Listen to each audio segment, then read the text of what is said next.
बिस्मिल्लाहिर्रहमानिर्रहीम, अस्सलाम वालेकुम। आज हम थायराइडाइटिस पे बात करेंगे। थायराइडाइटिस बेसिकली थायराइड का इन्फेक्शन है और हम पहले समझते थे कि ये बहुत अनकॉमन डिजीज़ है। ऐसा नहीं है। थायराइडाइटिस जो है हमारी क्लिनिकल प्रैक्टिस में हम देख रहे हैं कि बहुत सारे मरीज थायराइडाइटिस के साथ आते हैं। जैसे टॉन्सिलाइटिस टॉन्सिल्स की इन्फेक्शन है, फेरेंजाइटिस फेरिंग्स की इन्फेक्शन है, इसी तरह थायराइडाइटिस थायराइड की इन्फेक्शन है। और थायराइड की इन्फेक्शन के जो सिम्टम्स होते हैं वो ये होते हैं कि मरीज़ को गले में दर्द होता है, बहुत से मरीज़ों को बुखार हो सकता है, थकन हो सकती है, वज़न कम हो सकता है। इसके अलावा मैदे की प्रॉब्लम हो सकती है, यानी लूज़ मोशंस हो सकते हैं, दिल की धड़कन तेज़ हो सकती है, पसीने बहुत आ सकते हैं। तो ये सारे अलामात जो हैं वो थायराइड के तेज़ काम करने की वजह से होते हैं। और जब हम टेस्ट कराते हैं CBC जो कंप्लीट ब्लड काउंट है, तो उसमें WBC काउंट ज़्यादा मिल सकता है। इसके अलावा जो ESR है वो इन्फ्लेमेशन शो करता है बॉडी के अंदर। कहीं भी इन्फ्लेमेशन हो, इन्फेक्शन हो तो ESR बढ़ सकता है।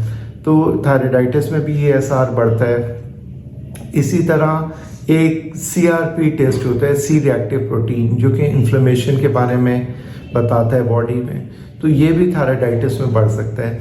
अब किसी के गले में दर्द है, बुखार जो है वजह मालूम नहीं हो रही, काफ़ी अरसे से अगर बुखार हो रहा है, तो ऐसे मरीज़ों का TSH एक मामूली सा टेस्ट है वो करा लेना चाहिए।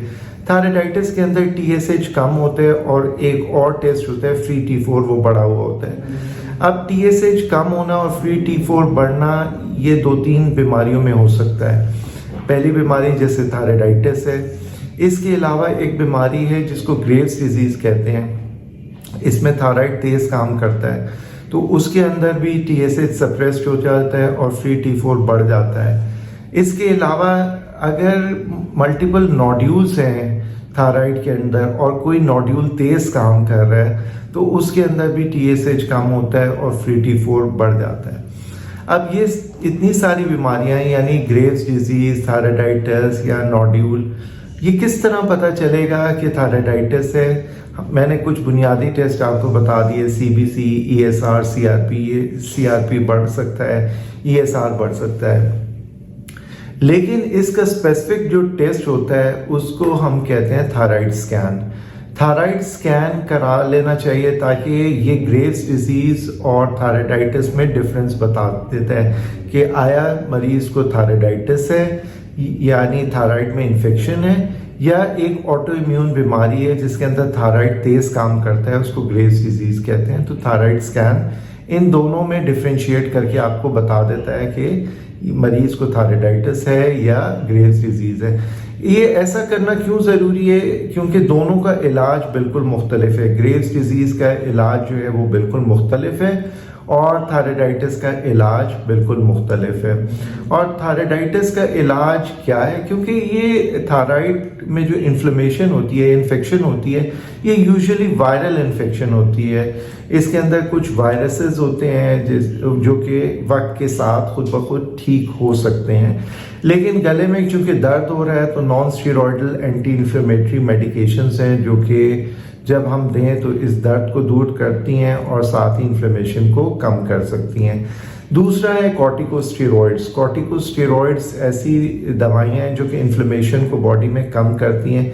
ये हम 4 से 6 हफ्ते देते हैं और non steroidal anti inflammatory medications भी दे सकते हैं साथ। तो 6 हफ्ते के बाद हम TSH और फ्री T4 का टेस्ट कराते हैं और फिर देखते हैं कि बेहतरी कितनी आई है।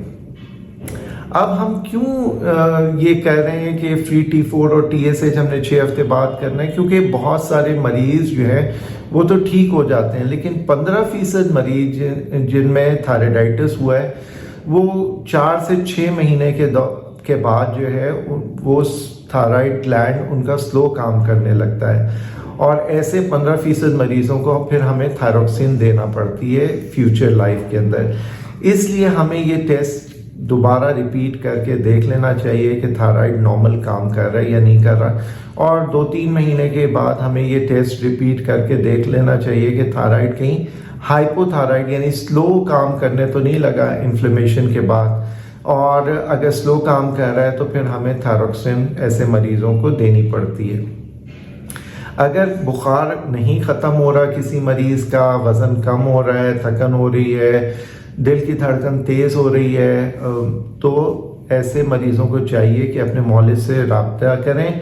और डॉक्टर्स को भी चाहिए कि अगर TSH सप्रेस्ड है और फ्री T4 ज़्यादा है तो ऐसे मरीज़ों को न्यूमार्कोज़ोल पे ना रखें, बल्कि देख लें कि कहीं थायराइडाइटिस तो नहीं है, क्योंकि ऐसे मरीज़ भी मैंने देखे हैं जिनको न्यूमार्कोज़ोल शुरू कर दी गई थी और मुझे लग रहा था कि ऐसे मरीज़ों को थायराइडाइटिस है, तो फिर स्कैन कराया गया और स्कैन में थायराइडाइटिस ही आया। उस थायराइडाइटिस की ट्रीटमेंट मैंने आपको बता दिया है कि वक्त के साथ खुद ठीक हो सकता है। Non steroidal anti inflammatory corticosteroids देते हैं तो ये ऐसे मरीज़ ठीक हो जाते हैं। जबकि ग्रेव्स डिजीज़ की ट्रीटमेंट बिल्कुल मुख्तलिफ है, तो थायराइड स्कैन करा लेना चाहिए ताकि पता चले कि कहीं मरीज़ को थायराइडाइटिस तो नहीं है। अगर थायराइडाइटिस के बारे में आप और जानना चाहते हैं तो मेरा पहला आर्टिकल पाकिस्तान में थायराइडाइटिस पे 2015 में पब्लिश हुआ था, journal of college of physicians and surgeons Pakistan में, तो आप वो भी देख सकते हैं। ये 26 मरीज़ों पे स्टडी हुई थी और देखा गया कि ये मरीज़ ठीक हो जाते हैं अगर इनको स्टीरॉयड्स और non steroidal anti inflammatory medication दी जाए। लेकिन 15% मरीज़ जो हैं उनको हमें फ्यूचर में थायरॉक्सिन पे रखना पड़ा क्योंकि ये हाइपोथायराइड हो गए। अगर मेरा YouTube चैनल आपने सब्सक्राइब नहीं किया तो सब्सक्राइब करें, क्योंकि नेक्स्ट वीडियोस भी मुख्तलिफ बीमारियों के बारे में हम बात करेंगे। तब तक के लिए अल्लाह हाफिज़।